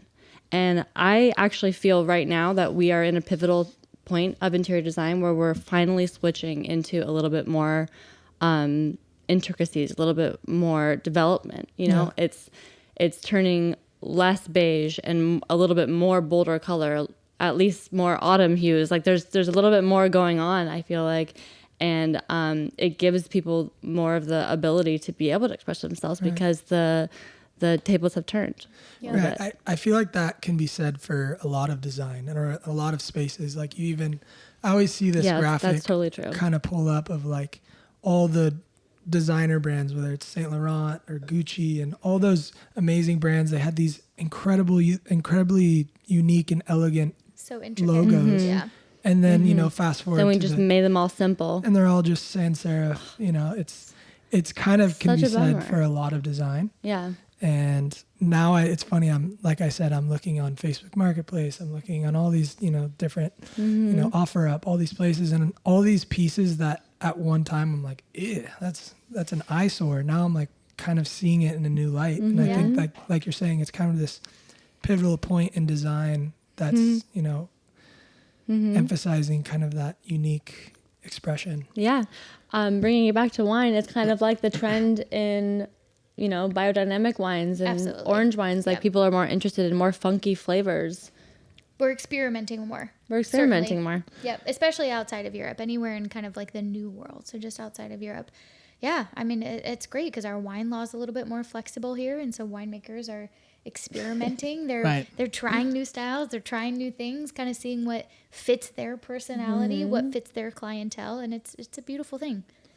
I think to summarize, from the fashion and design side of things to interior design and spaces to even wine, where my head goes is what we've always resonated with around fashion or apparel and design and making beautiful products is this idea that when you wear something that you feel comfortable and confident in, it's a form of expression. It's the purest form 100%. Of expression. Definitely. And you walk into a room and that informs as an indicator to others and to yourself who you are and how you see yourself in the world. And vice versa, how people see you. And on the interior design front as well, when you walk into a space and you feel a certain way, it's very unique. It's very evident. There are so many times on a weekly basis where people tell us, gosh, this space is just so inspiring. I just want to be here. Speaking of the Wilbo store. And with wine, having a sip of a beautiful wine takes you to a place. And it's an indicator on your place in the world. And their individual expression. Yeah. So it's all art. Right. It's all correlated because they share many of the same properties and are very similar in kind of the effect that they have on us as people and these universal languages. So that's why it's like, wait, wine and design? Like, how the fuck are you going to weave that together? Wine and There are so design. many parallels, and I think it just speaks back to that, which is really interesting. And back to you girls as young professionals, females, badasses, and also a couple of our best friends. I'm curious what questions you have for each other in your respective careers and spaces. I actually do have one question, and it's not necessarily related to career, but I'm a big vintage girly. I don't know if you've been by my house yet, but do you have any recommendations for vintage shopping around here? Oh, I thought we were in talking about Orange County? vintage wine. I did I was too. like, what You year? can ask- I was like, 2016, I think. You can ask me about vintage wine for sure, but no, for like interior decor, because like kind of Will was talking about, just going back to expressing ourselves, I look at some of that old furniture and like my grandmother's furniture and these pieces that have been dated, you know, for many, many years. And I just think that they're so beautiful, and kind of a lot of those items are resurfacing. That's sort of my style, but I don't know, any good places around here? Yeah, I mean, it's hard to say. I feel Flea markets? Yeah, I mean, flea markets for sure. There's a couple of different stores around here. Like, have you been to All of Us of the Year? No. Where's that? All of most of the year? Is that what you say? Olive Atelier. Wait, I've heard of completely them. Do misheard they that. have all those like beautiful kind of like clay pots? Yeah, a lot of pottery. It's I have heard of them. it was RJ Imports, and then to my understanding, Foundco bought that, and now they're sourcing from there. Oh, amazing. I haven't gone by there yet. They're here. They're local. Yeah, Orange County. I didn't know that. Yeah. Cool. It's a little bit with vintage, and it's a little bit hard to it's say like a tough. local spot. LA though has a lot. Yeah, I mean, online, Cherish, First Dibs, those are great. eBay, Facebook for, Marketplace, you might be able to find like one or two. LA is crazy. I'll go on there every day and there's new stuff There's that's so many incredible. things in LA. And it's 2 miles away. And I'm like, Yeah. let's go. Let's go. Yeah, Even it's pretty estate wild. sales too, right? Yeah. Oh yeah. Yeah. I know it's a different kind of silo, but there are so many different places where you can source unique furniture and items and art. And I've always loved the Rose Bowl Flea Market, even Long Beach. And there's some interesting places to find or curate. Check out that atelier. Yeah, I'll send it to you. I have two think questions too. Sorry, Hey, I interrupted you're over there. I think that like the fact that you want to have vintage items in your house is so powerful though. Like that's the main takeaway for me. It's like, how cool is it that you have these items that are basically artifacts that Original. tell such a story just in and of themselves, Yeah. you know, because they mean something to you, and you have them displayed in your house. Like you walk into someone's house and you see a vintage item, that's a talking point immediately, For sure. you know. Original items. Right. Yeah. Okay, Alyssa. Wine bars. I've gravitated towards them. I think they're a very good space. I don't know if there are some locally in Orange County that you know of that are your favorites or kind of that experience. I don't know if you can speak on that at all. There's a few. But wait, did you have a second part? No. Okay. Well, I was He's going to lost just the say thought. that. No, I was just going to say that there's ones in LA that I've just loved, and it's kind of been a new thing for me. Yeah. You went to one this week on a date. I did. Thank you What? for Where- putting me on. Wait, where'd you go? It was Keep going. called Lolo Wine Bar, which is I Yeah. love that one. There's so I will say there are a ton of fabulous places in LA. I will call out a few of my favorites here though, and I'm calling them out specifically because they're food and wine related. So they're also some of my very favorite restaurants. If anybody knows me, which probably Mac probably knows this, one of my absolute hands down probably number one places to eat, and also I think has one of the best wine lists in Orange County, is Fable and Spirit. Love. And it's on Lido. Ali Coyle and her family are from Ireland, and they do an incredible job at curating that list. I'm a huge fan of them, and I'm a huge fan of that culture. And then I'd say Arc Butcher and Baker is another one that is really good for their wine list specifically because their prices are super affordable. They do it at more of a standpoint of kind of what you would normally buy at retail versus what we would normally see in a restaurant that can usually be 3 times markup easily. So Arc Butcher and Baker is another good one. Fable and Spirit. And then I have to highlight another place that's very traditional down in Balboa. Okay, it's called the Royal Hen. Oh, yeah. I've heard of it. Ton of history. They've been there for a long time.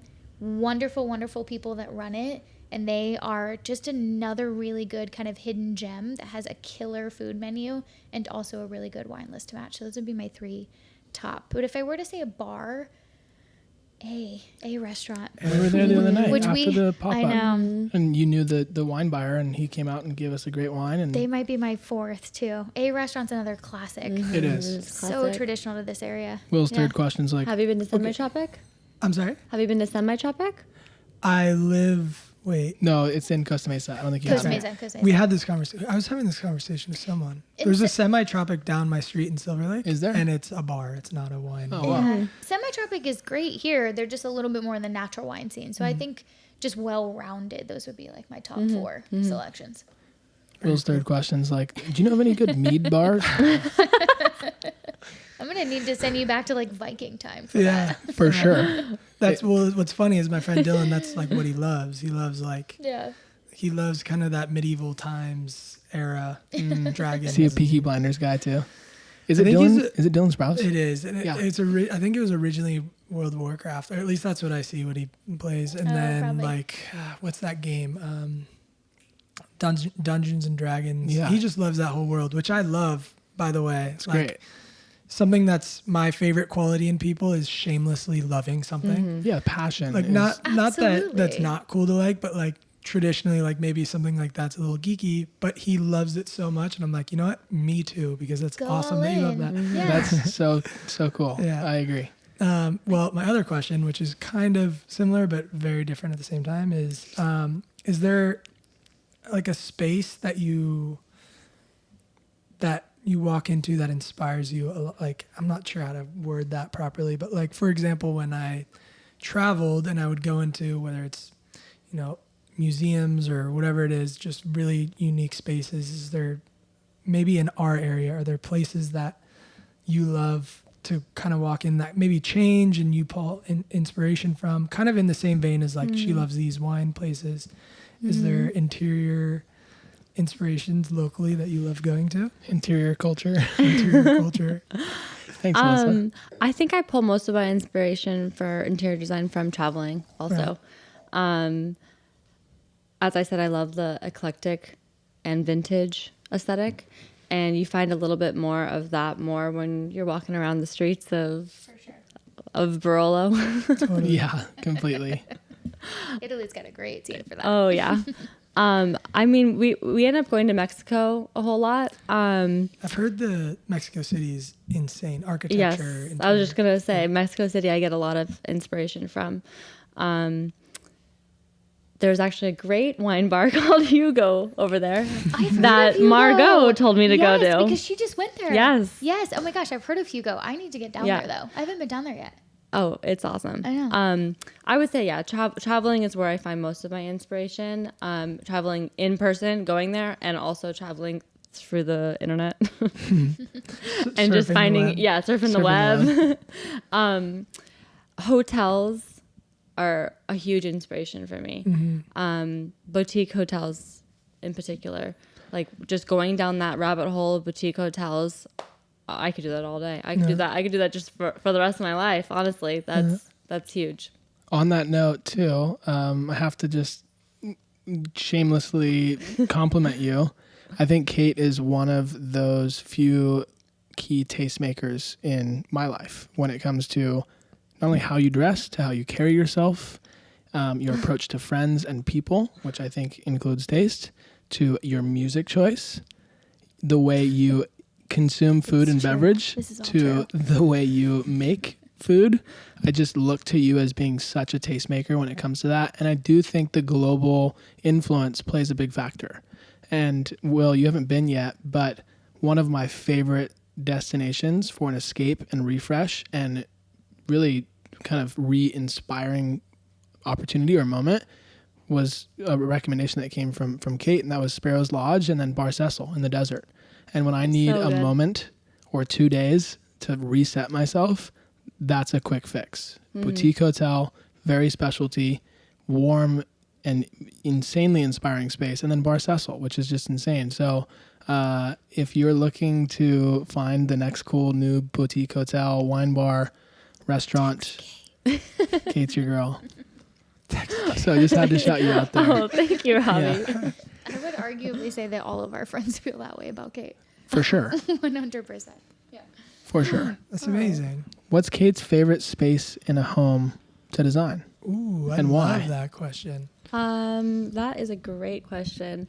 I think that lately I've had the opportunity to develop like a library office kind of area. One day. Yeah, and it was so fun to design because it's that extra area in your home that you already got your living room down, you already got your kitchen down, your master bedroom, all of that is already down, and then you have this extra room, you're trying to figure out what to do with it. That's always the best part because it's like, okay, we have this opportunity. Do we want to turn it into a wine den, a cigar lounge? If there's any opportunity to be able to create this special ambiance, that is where all of it's going to be. Like that office space, you actually saw it. I did. Yeah. Well, speaking on that, we did a frame of reference on Kate, and I got a new SanDisk, or I got a new hard drive that people were raving about, and it fully crashed, and I lost the whole project on Kate, and it was sick. And the end scene was Garrett and Kate dancing in their living room at sunset, drinking a glass of wine, and I was fucking crying watching the final. And then I had to contact her brother to try to, repair the hard drive, and it was lost. Oh, no. It's so sad. Brutal. So You've had some bad luck with that. I remember brutal. the video you did with Dade Yeah, we being lost one of your favorites too, and that. One of our favorites. I mean, really what got me into film and photography altogether was a trip that I took with my best friend Dade, and we took his red camera, his Red Dragon, up the coast. We had a 10 to 12 day road trip, and we documented the whole thing. We're gonna do a little film around it, and we got home, and time just went on, and we were all busy, so he couldn't really edit it, and the hard drive crashed, so we lost the whole thing. So But you look back on it too, and some things are better not captured on film or documented. Right. And I think, we see that those that can capture that spirit through film or photography or video or what have you, that's the magic. So I'm curious why your answer wasn't the man cave. Oh no, I would love to do that. Truly, if you're going to give me the opportunity and I can do like leather couch, I can just really lean into the man cave theme. Like I love a theme. G doesn't make you do any crazy rooms for him. He's probably not yet. Room. Maybe one day. Yeah. One day, and I would love to. I would love to. G's gonna have some crazy ideas. What a cool dynamic too in your relationship with your fiance, who's another one of our best buddies, Garrett, as a contractor and a builder who built the store. Parents, it sounds like. It does. Kind of, yeah. You guys are a dynamic duo. Yeah, a little bit. It's really cool. Yeah. Really cool. What were we going to say? No, I was listening to you, big guy. Oh. There's so many other things we could talk about. I feel like we didn't talk about this wine. I was just about to say. Oh. Let's talk about this wine and the significance of this wine. Mm-hmm.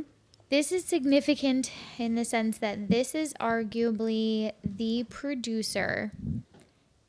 So, long story short, when I was first learning about wine, I was drinking really, really terrible things. Thanks for that. Cheers, Romac. Building a man cave, Kate. I was That's drinking. such a guy way to do it. Cheers you with a bottle. Drinking really terrible things. And I had tried, as I moved to California and I was trying all these different grapes and I was slowly getting into wine, starting at beginning levels with education, XYZ. And then I tasted, probably heading into level 3, Domaine Jamais. And this producer, Jamais, he is absolutely incredible, curates and specializes in one of my very favorite grape varieties, which is Syrah. I think it's incredibly undervalued. and most people just don't drink it enough, I think, because they don't understand it. But Syrah, really sort of where it specializes and where it hones from is the Northern Rhone, which is in France. And we're sitting in Central East, just below Burgundy. Now, the Northern Rhone, again, kind of home for Syrah and climate, but Domaine Jamais is wildly a household name in the Rhone specifically. He's been there for a very long time. He has been making Syrah incredibly for many, many, many years. And his like upscale kind of Côte Rôties, some of these very specific appellations that he specializes in are absolutely astounding. I had the pleasure of visiting when so I had just finished level 3 and I was currently in level 4. This is before I completed my certification for level 4. And I took a Rhone trip because I just love this region so much and everything that it's doing with the climate and the grapes and what they're capable of. And I had the pleasure of like seeing Domaine Jamais, and I took a photo. I didn't actually get to go in. It's very, very, very small. But I took a photo right next to it, and I had a bottle of his Côte Rôtie, and I'm like, this is my all-star moment. Like, he is sort of the reason that I fell in love with this grape, why I fell in love with this region, and I just think that his wines are incredible. If you were to talk to connoisseurs, aficionados, professionals alike, they will tell you that Domaine Jamais is arguably the heart of the Northern Rhone. Where do you find it?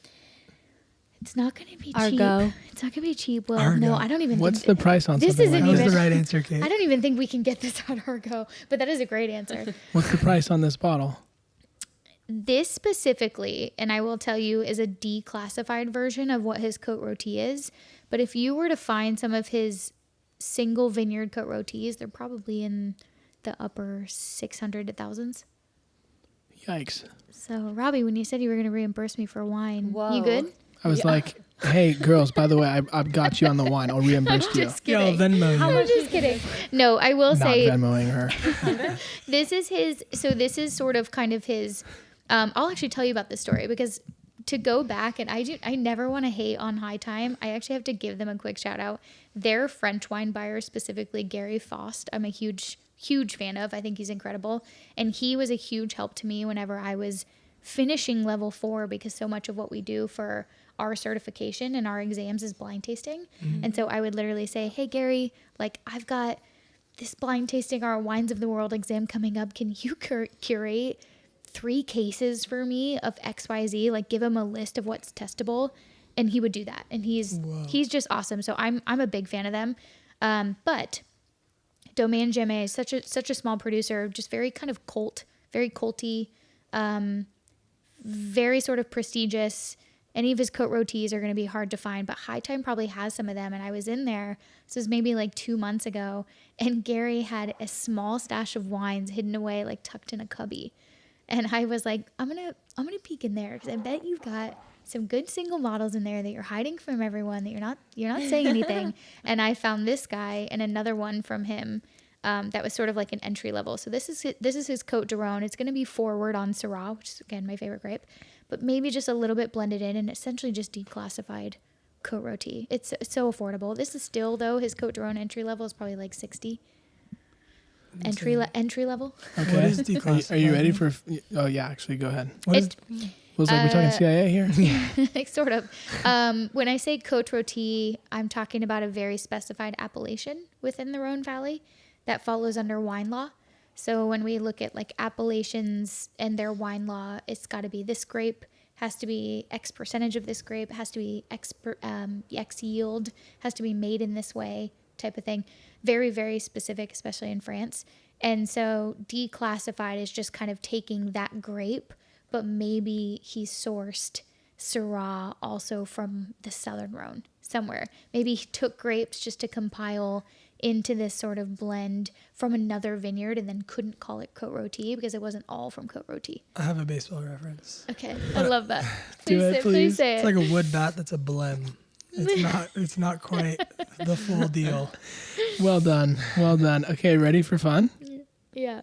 Will and I are both novices over here. I'm only semi-decent because I spent enough time with Alyssa. You guys, But I'm here's a nerd. We can talk about wine all day. No, here's the fun. Okay. We're gonna blind taste Kate. What are your tasting notes?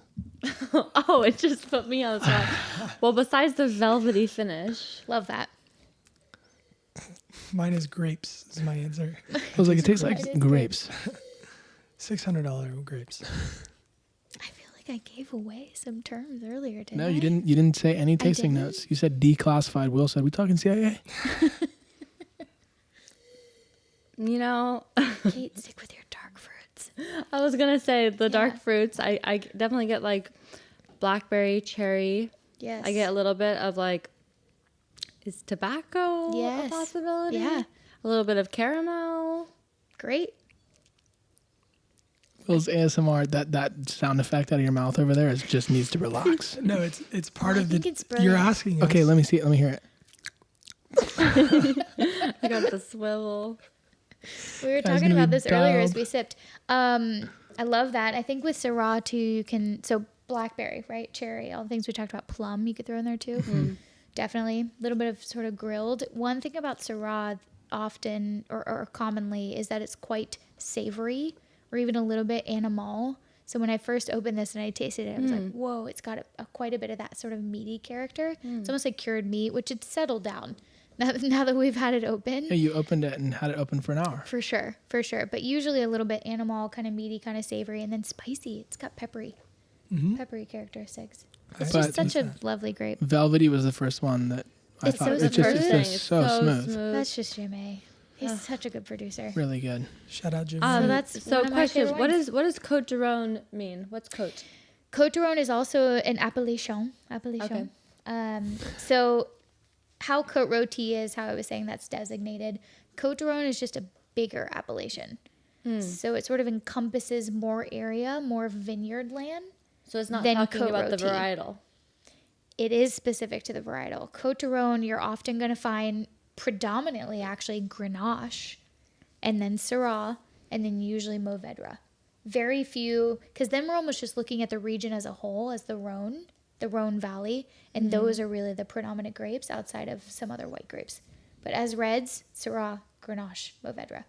Cinsault, kind of some other things are thrown in there. But Côte de Rhône is just a bigger scale appellation from something like Côte Rôtie, which is so finessed, so specific, so small. So small. And it's Côte Rôtie is like 100%. So it's kind of like when you say champagne. Yeah. And you're talking about Yeah, exactly. a very specific small Yep. area. Yep.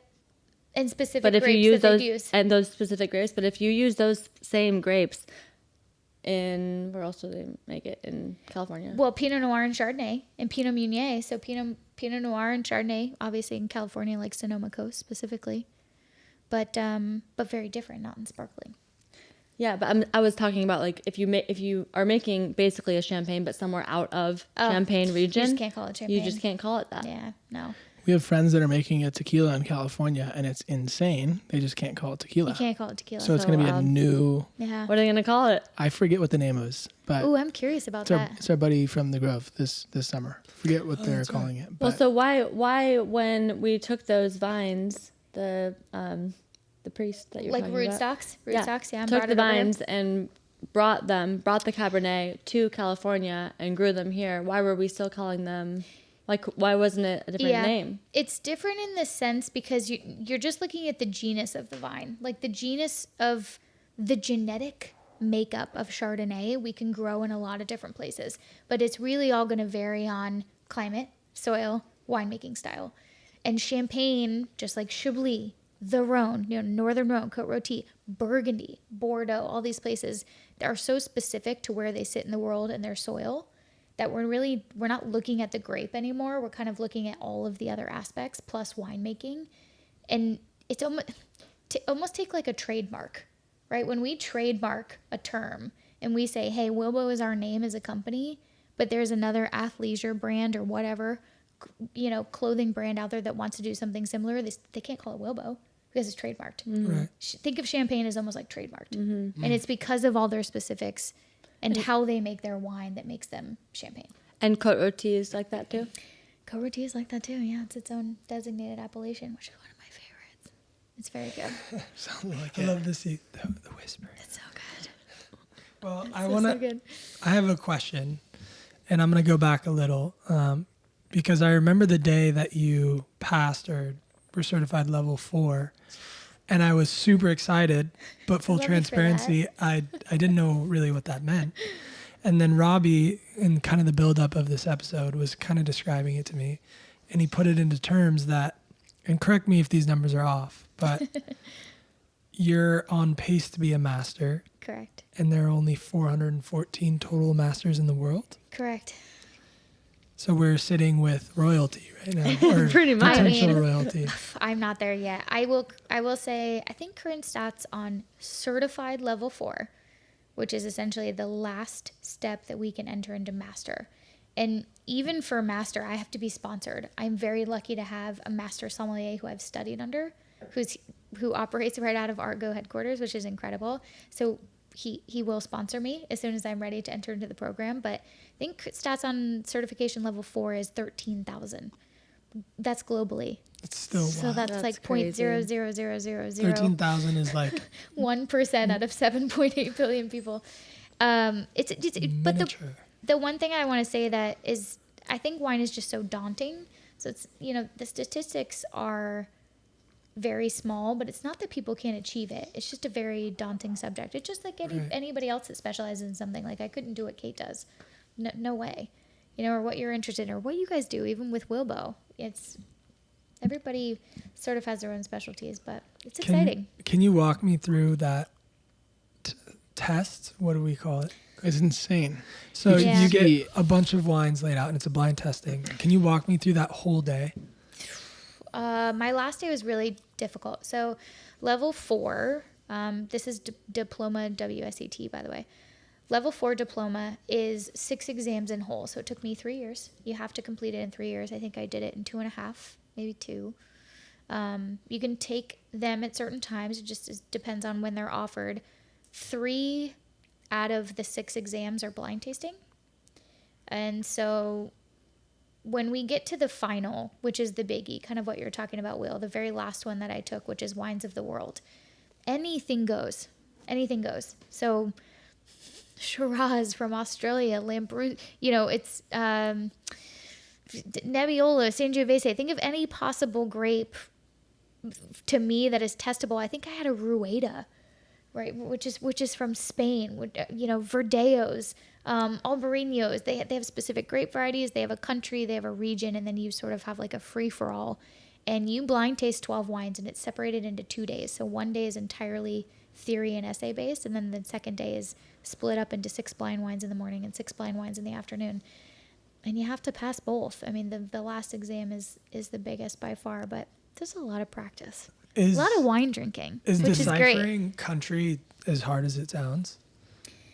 Yes, if you're not familiar with the styles. Right. For sure. Or the grapes that are grown within that country, definitely. It's insane to me. Yeah. It's insane. It's like playing GeoGuessr and like trying to figure out like Kinda. where you are. Yeah. Exactly. Crazy. But exactly. It's cool. Yeah. It's incredibly impressive. And, Will just brought up the numbers for master somms globally. What percentage Crossing the of fingers. that 440 something are female? Percentage? Gosh, I just looked at Percentage? this the other day. I saw 100, I have the number. You have the number. 149. 149 is what I Per saw. women. Not percentage. Out People. of 400. People. Yeah. So Out of 20, 400. yeah, 20 something percent. Right. That's 30%. 149 women in the world. And you're going to be number 150. I'm going to be 150. There you go. Why are we whispering? The whisper has to go. Your lip smacking has to go. A lot of I'm this. sorry. It's wine, man. I you like couldn't it. try it? I like it. Fucking with you. Yeah, no, I would love to up that up by one number, but it'll take some time. It'll probably be, I don't know, over 5 years. I'm Yeah. sure. Yeah. I'm sure. Take your time. There's a few different Take your stages. time. No pressure. Okay. No pressure at all. We'll still be friends with you. Yeah, we'll still like you. Speaking of pressure, I put Kate on the spot. I'm gonna put Will on the spot. Here's what we're gonna do Okay. to wrap this up. We're gonna do rapid fire. I'm gonna ask Alyssa questions from a layman on wine, and you're gonna ask rapid fire questions to Kate on interior design. You ready? I'm gonna start us. Good luck. You're the wittiest, quickest motherfucker I've ever met. You're gonna That's crush. hard. You're That's really hard. good, Hold on, Will. hold on, hold on. You want a quick moment? Hard for you. I think it's hard for us. I'm trying to think like, We have to answer. I mean, maybe it's such a, okay, go for it. We'll see Okay. what happens. Ready? Yeah. Chilled reds. Can you put an ice cube in a glass of red wine? Tough. No, I'm just kidding. Short answer, chilled reds. Yes. Honestly, drink red wine however you like to drink it. That's the number one answer there for sure. I will say one thing that we have to be careful of, something bigger, maybe like Syrah, Cabernet Sauvignon, Merlots, Malbecs.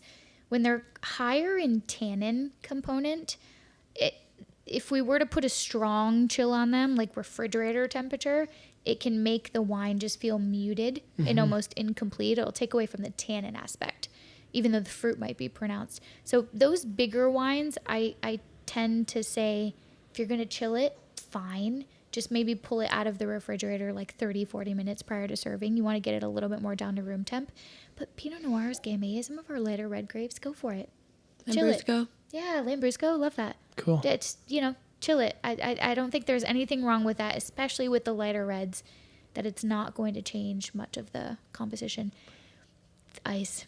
I know where you were going. Well, Jack Klein's dad, Ice. Tom Klein, who we obviously both know, he's one of my best buddies.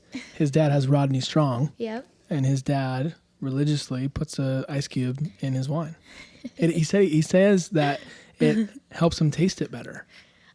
So I think it would depend on the temperature of the wine prior to putting the ice in. Okay, it's probably room temperature. Yeah. Okay, got it. So if it's room not temp, Slurpee. if this were frozen, I would say absolutely not. If we're sitting at room temp, I don't think there's, honestly, my sweet spot for red wines is between like 55 and 65 degrees Fahrenheit. So yes, certainly put a cube in it. White wine specifically can withstand very much a strong chill. When you put ice cubes in it, the one thing that I want to note is that it will water down the wine. So if you are properly tasting, if you really want to taste the grape or the structure, ice will kind of take away from that, because when ice melts, it turns into water. Got it. Is that how And that don't you think when something is super, super cold, you can't taste it as much? It becomes muted and almost like incomplete. There you go. Except for maybe whites, unless they're like I'm frozen. not talking about a white. A super, super, super, super, super cold white. But you know who likes their whites like that is Margot. And I love her to death, but she will literally stick all of her whites in the freezer. And I'm like, I can't even taste this grape right now. It's kind of refreshing, though. Oh, it's super refreshing, but you can't taste it. I like it like that too, but but to Kate's point, it makes it feels more muted. Like it takes away from what you're tasting. Okay, this is, even though the nature's supposed to be rapid fire, it's a little longer. I remember I was looking for apartments, a couple months ago until I found the one I did. You run into carpeted floors, which is, some people love it, some people don't. What's a good way to make carpeted homes or apartments, clean and homey and fresh feeling? So I actually live in an apartment that has carpeted floor. That's where I was laughing. She does. The whole thing's carpeted. The whole fucking thing. Is great. Even the balcony, you guys. So like outside. I don't want to throw shade, but like I just like hardwood floors, but educate me too. Let's be real. What we did is we deep cleaned everything before we moved in. First of all, I also deep clean it at least once a year. Okay. And then you can put carpets and rugs on top of it. Is that right? So I have 3 rugs in my living room. Well, it's kind of a living room / dining room. So we have an entry rug, like a runner, and then we have a big rug for our living room, or like a couch and coffee table on top, and then we have another rug. All of this is on top of carpet. Right. Keep in mind, for our dining room, and then we have one in our bedroom as well. So I think you can put rugs on top of carpets. Throw a carpet on carpet. That's how you. Yeah, you put a carpet on top of a carpet. That's how you do it. You get it deep cleaned. Clean it. Okay. Clean it all the time. Love it. Clean it all the time. Deep clean and throw carpet on carpet. Take your shoes off when you walk inside your house. Yeah, true. That's what we do. We try to enforce it. Yeah, you guys always have a fire going, and there's a beautiful sunset, and it's great. So, okay, ready? Next one. I'm here. Cork versus cap. Does it affect the quality of the wine? No.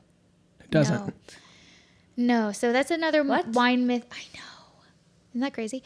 That's another wine myth that we can debunk. So screw cap, as I'm assuming what you're referring to. Yes. Screw caps in wine do not affect the quality. Don't be scared of it. It doesn't really mean a whole lot, except for when we look at screw caps, think of that wine almost being sealed in time. So the way that wine was made and with a screw cap is exactly how the winemaker intended it to be drunk. So with screw cap wines, I will say just drink them within a quicker period, right? Usually within like a 1 to 2 year period. They're not meant to age. They're meant to drink now. They're meant to be super refreshing. XYZ. The difference when we look at cork is sort of a few things. One, cork is traditional. Two, it's romantic, sure. But then three, if we were really looking into like aging wines, which is a TED Talk for another time, aging wines, you know, natural cork and something that's a little bit porous will actually micro-oxygenate over time, which is a whole nother thing that can help the bottle develop. So aside from that, it's very just traditional. It's very romantic. Screw caps are great. I mean, in fact, they're probably better because they're a lot less faulty. You know, you're really not at risk for spoilage of the cork and rotting or getting too much moisture or drying out. It's I think it's a great thing. In fact, my teacher, who's a master somm, Peter Neptune, hopes in time in the next few years that all wines would be closed with screw cap. Oh, He loves them. Wow. Yeah. Wow. So nothing wrong with it. Does not mean Then that you the wouldn't wine be is able to low age quality. it. But who's aging anymore? That's a whole nother question. In Just our the- generation, who's a collector? Yeah, it's different. It's I a know a few. very small. Yeah, Rory and Small pool. Roy Rooney. Rory, Kirsten, Small pool. Alyssa. Me. Alyssa. I mean, I think you are. Yeah, I am. But We kind of are a little bit. Yeah. outside of that, what's that? 4 people in our entire Yeah. community. It's such a small pool. I don't think people are really collecting anymore. Well, we're also like 30 and under. Right. So It's true. give us a couple years. You know, let's Yeah. buy our We might home. start collecting Let's again. buy our houses and, Yeah. you know, It's hire just me to do your interior design. And then let's, Can you build my wine cellar? yeah, then let's get some wine cellars going. Yeah. Build my wine cellar. Give us some time. No, you're I right. think we'll get there. I mean, hey, there's a wonderful thing in collecting as well. It's just so many. It's a very limited selection of wines that are truly meant to age like that. So I think that also factors in. But don't choose There a you go. screw cap. Not to age. There you go. But also with the cork, don't you have to? There's some maintenance there. There is some maintenance. So I would say with properly storing wine, which can feed into that, make sure your wine, if you're aging it or laying it down, is stored on its side. You always want the liquid in contact with the cork. Otherwise, the cork is susceptible to drying out, of course. You want to stay. Go ahead. Cork is a breathable substance too, so you're getting oxygen in there. Definitely. And that's why you want the liquid, because otherwise if the liquid's not touching, if it's not on the side and it's just standing up, it'll dry out over time. So Wow. keep it on its side. Hence, in a wine cellar, even Horizontal. in a fridge, Yeah. it's Horizontal. Yep. I know there's a function to it, which is really cool. There is. Yeah. Away from light, of course, big deal. And away from any kind of movement, or temperature fluctuations. What's the perfect temperature for storage again? I'd probably say around 54, 55. Does it depend on if it's a white or a red? I put all of mine at that in my wine fridge. Yeah, and then again for reds, if it's like a bigger red, I'll just pull it out prior to. But right around 55 is kind of the sweet spot for me. Got it. If I want to chill my white more, I can. If I want to not chill my red more, I can. All right, is this my cue? You're up. Rapid fire, let's go. I have You're two up. questions We're that are faster like over here. I don't. Why? I'm like, why are my questions so intricate? I have two questions that are both like medium cool, but wallpaper, yes or no? Love. Yeah. Love For wallpaper. smaller spaces, yes, but like can you pull off wallpaper in bigger spaces? Yeah, go with like a mural kind of vibe or True. something like not such a bold pattern. Go with a mural that looks more like a painting, right? Right. That kind of develops from the bottom of the roll to the top, or the floor to the ceiling. Right. Or something that's more of a textural element. Like I think when you're thinking of wallpapers, you're picturing the library nook at Wilbo, which Right. is a huge pattern, right? But you could just put like a woven wallpaper on all these walls here, and it would just feel like a little bit warmer of a texture, like almost like the rug, like Right. a woven, just kind There's of different tones. And yeah, that, just it's kind of like basically one color, right? You have just more of a textural element on the walls, and that's more common for wallpaper than in like the leaves that we have in Wilbo. which I love. That little back area is so cool. Yeah. I have really another is. one actually queued up, but go for it. Okay, ready? We're rapid fire. I just got hired as a server at a 5-star Michelin restaurant in Paris, but I know nothing about how to open a bottle of wine or pour a bottle of wine. Show me how to do it. If you just got hired at a I'm just kidding, obviously hypothetical. Michelin star restaurant in Paris, You're not I coming. would that star. You're not invited. Can I I would come? really Can you invite hope- me? Yeah, number one, am I invited? Number two, No. I would really hope you know what you're doing. Okay, so But check you this don't, out. so you have to give advice. I don't, so give us advice, right? So there's foil on Yep. the top of a wine bottle. Yep. There's a cork. Yep. There's a beautiful label that people put a lot of attention or Yep. I guess effort into. Yep. I watch as professional servers, and you recognize right away those that know what they're doing when they're opening a bottle of wine. Where do you start? And when you pour, there's a technique to pouring as well, because Will's getting ready for his next date this week with That you will. with a nice young lady, and he needs to know how to open a bottle of wine Really and pour putting it. Will on blast. I don't have a date lined up, but I'm glad he thinks I do. We're gonna get you one now. He doesn't at all. He absolutely doesn't. But No, this is a great question, Rob Mack. So I think first things first, if you were properly at a restaurant, doesn't matter, even if I'm with friends, you always want to hold the bottle out first just to confirm that this is the bottle that they asked for. So always ask the customer, whoever is asking, cool, here's Domaine Jamais, Côte d'Aron 2020. Great. And they'll be like, yeah, that's good. That's perfect. And then when you start to open one, you always want to have the label facing them so they can just see what it is. Two, simple key, like if you're using a wine key and you've got the knife part, right? You can just take from left to right, cross the foil. You always want to go under the lip. So under the lip is key. That's proper technique. And you just go left to right, one big cut, and then flip the key around. And you want to go again, left to right, one big cut. And then easily you should be able to just remove the foil. Yeah, that's perfect. well, you did a great job here. It's Yeah. under this lip right here. Yep, just under the lip. And then from there, again, That lip. yeah, I thought you could do it from that lip. you can. You're just putting the whole reason behind that, honestly, is because like leftover foil or little clippings and things, you just Can don't want it to affect get the into taste. the well, you just don't want it to get in the wine, so it'll cut themselves, Oh yeah, you're right. right? So we usually just go below, I guess, like the big lip, so You that Where the body nothing meets the falls into the bottom. wine. Okay. You never just The go right bottleneck. through. I feel like Bottleneck. I'm just having a hard time talking about lips in this. Relax. Okay, I work at a fine restaurant in Paris. Don't get me fired. So go beneath the bigger one, all right? Left to right, flip it around, left to right, and then foil should come off very easily. And then literally from there, just insert the corkscrew, right? All the way, just about to the first lever. Use the first lever to pull up. 50 points lever. And then most people forget to use the second lever. So once you kind of pull the cork halfway up, use the second lever and just pull the remaining out. But that's about it. Just make sure you're always facing the customer. They want to see what you're doing and what wine you're working with that they ordered. And then you have the wine open. you got the wine open. When you're pouring it, Have a towel. have a towel Always have a towel. on your forearm. Yep. I use my left because I pour with my right. You want to pour to the right side of your customer. So on the right hand side, you step to the right. You can pour just as normal, but at the end, what I always suggest, what's really easy, is give it a twist. You guys have probably seen me do that tonight. And when you give it a twist at the end, you really avoid that sort of drippage, that can come after the bottle. But if for some reason, if that happens afterwards, just use your towel. You can dab, take the towel and kind of dab the bottle on it before you go to the next person on the right hand side. Yeah, Nailed it. That was awesome. that's up.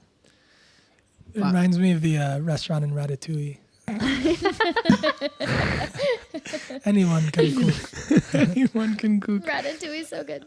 Great references all night. love That's that just, you're the I guy. love it. So, okay. Again, a little long-winded. Okay, ready, Will? Rapid How long fire. is He's our like, I got a podcast? story. Yeah. We're wrapped up after this question. Okay. For the male demographic, mainly, something that is a graduation for a lot of men is, okay, adding plants into the home brings life I'm a and plant brings girly. air. But You're also not a guy, though. a quick realization is plants are expensive and plants are hard to take care of. How do I word this? What's a It's good, a good cop out. what's a good, yeah, there's obviously different trees or different plants that you can incorporate, but what's like a fast track to like, let's bring some life into this space? Well, it really depends what the space looks like. I will say for my space, I have the most high maintenance plant that you can buy. I have that black olive tree that you see all over Instagram. It's the coolest one too. It's awesome, but every like 2 weeks or less, I do it every 2 weeks, but you're supposed to take it out full sun, full water, submersed in water, like every 2 weeks. And that's a hassle. Yeah. But I care personally about having real plants in my home. I have clients though that don't really care if they have real plants in their home. And I can find you a great faux plant all day. Yeah. And I think that even just having a faux plant will add that warmth. Right. So it really is dependent upon what matters to you. Plants are important. I think that if it's faux, if it's real, get a plant. Right. Either way. Yeah, it's amazing. I think I've had a couple of years to learn about it, but the first few plants that I bought didn't go well. I'd water it once a week or whatever the person would tell me to do. They all turned out brown. So I'm still working. So maybe you should try a faux plant. It's about the same price as a real plant is, by the way. I feel like that is a sign of can't take care of things. Kids, like, maybe you're not going to be a plant gardener. No, I don't think that it has to be. I don't think that it has to be. Like I for most of the jobs that I work on, we recommend faux plants. And I'm not going to say that you should buy it from Crate and Barrel or West Elm. I'm going to tell you where you should get it from, and it's going to be someone that you can only buy through me, like through somebody that works in the trade. Yeah, that knows what they're doing. It's just these certain vendors only sell to the trade, and so you have to work with an interior designer to be able to have access to those plants. But I do think in general, whether it's faux, whether it's real, get a plant. Agreed. They're so important. Agreed. They bring so much life. Agree. It's your turn unless we're wrapping. I think that's all I got. I mean, I think the biggest takeaway from Kate was lighting, texture, plants. Love it, right? Lighting, texture, carpet on carpet. Yep. Hit carpet with carpet. And then Alyssa gave us some insanely, beneficial and valuable takes on what to look for when you're buying wine, to tasting wine, in more. I mean, there was just so much. The wine thing is such a dense subject. Interior design and design is such a dense subject. This entire episode has been so fun. It's been awesome. I'm looking at my clock and I'm looking at pitch black outside. And I'm like, wait, this flew by. Wait, how long have we been talking for? And meanwhile, Garrett Miller, who just had a surgery, is back at home wanting some soup from his missus. Alphabet soup. He does. Don't doubt it. Time for cookies. Time for cookies. But with that, girls, we're just so grateful for you guys taking the time this afternoon to join us and talk story around wine and interior design. And we're lucky to call you some of our best friends. I mean, there have been so many special moments together alongside you. No, I'm not giving a cheers here, a toast, but I guess that's how it goes. And thanks for being the first girls on trading cards. Oh, yeah. Let's go. Not the last. That's good. That was good. Is that Crystal? I mean, these are probably, these might be Crystal. Shots, Faisal. There you go. Is that a rapid fire question? You're the man. You Will is not ready to